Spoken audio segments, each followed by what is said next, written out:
Et l'on poursuit avec notre invité André Robert. Vous êtes délégué général de l'APVF, l'Association des petites villes de France. Ces villes qui sont 1200 au total, qui comptent entre 2500 et 25 000 habitants. Quel retour recevez-vous de la part des maires de ces petites villes de France 3 jours après le lancement de ce grand débat ? Alors, nous ne découvrons pas ces débats puisque nous avions pris l'initiative dès le début du mouvement des Gilets jaunes d'inviter les maires des petites villes à ouvrir dans leur mairie des cahiers de doléances ou des cahiers citoyens, c'est comme on veut. Et donc nous avons quand même des remontées sur les principales préoccupations de nos concitoyens.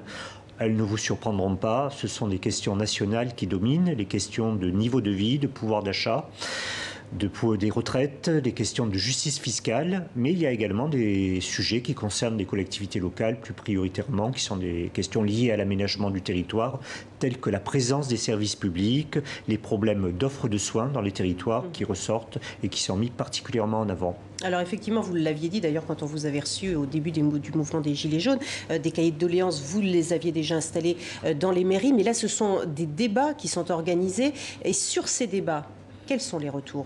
Alors, on a simplement des premiers retours parce que les maires ont, voilà, entre les fêtes, les indications du gouvernement qui datent quand même de moins d'une semaine, donc les débats commencent tout juste.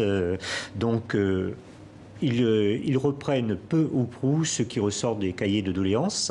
Vous l'avez vu dans le reportage que vous avez montré à l'instant, question de pouvoir d'achat, d'impôts, de justice fiscale et de services publics. On n'est pas surpris.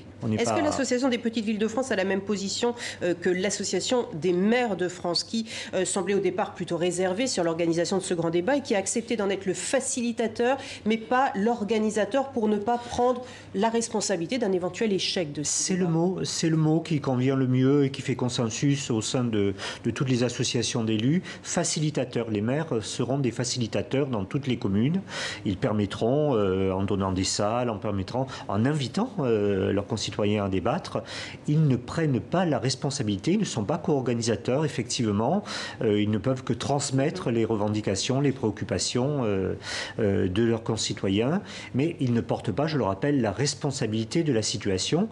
Au niveau des petites villes, la responsabilité ne peut être partagée sur les problèmes de baisse des dotations de l'État, de fermeture des services publics, de diminution des contrats aidés. Les maires ont plutôt subi que partager la responsabilité de ces décisions prises, je le rappelle, pas simplement il y a 18 mois, alors est-ce que justement vous avez l'impression que le dialogue est renoué entre l'État et les élus plus petits, de moindre importance au niveau national, je dirais, mais parce qu'au départ, on disait que les maires étaient maltraités par la première partie du quinquennat des maires. Moi, je ne sais pas s'il faut dire maltraités, mais un peu occultés, ignorés. Voilà, c'est le mot qui convient le mieux.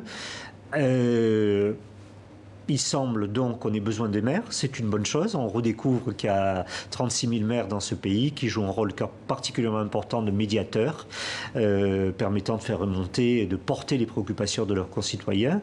Puis c'est l'élu de base le plus apprécié, c'est l'élu local. 53% des Français ont confiance dans leur maire. Voilà, c'est la seule institution, d'après la dernière étude du CEVIPOF, dont la confiance est en hausse, contrairement aux autres. Donc c'est eux qui vont pouvoir reconstruire le tissu social, selon vous ? Ils vont le permettre. En tout cas, ils en ont le désir. Mais pour nous, l'important, c'est à l'issue de ces 2 mois et demi de débat, qu'est-ce qui va être retenu, comment on va en sortir, sinon ça n'aura pas d'utilité précise. Vous proposez, vous, l'APF, un fonds de solidarité territoriale. Ça veut dire quoi ? Absolument. On pense que depuis une vingtaine d'années, à tout le moins, la métropolisation, ce qu'on appelle la métropolisation, c'est-à-dire cette appétence pour les grandes villes, les grandes métropoles, a conduit à mettre à bas ou à ignorer la cohésion des territoires et à aggraver les inégalités territoriales. Donc on propose que les métropoles, dont il est prouvé à travers toutes les études qu'elles ont capté l'essentiel des richesses, des créations d'emplois, participent à un fonds de solidarité territoriale à proportion de leur richesse. Il y a des métropoles plus ou moins riches. Et voilà, c'est très simple. On veut un fonds national de solidarité territoriale abondé 1 € par les métropoles, 1 € par l'État, 1 € par l'Europe. Et ben voilà, c'est clair, c'est une des propositions. Merci beaucoup André Robert d'avoir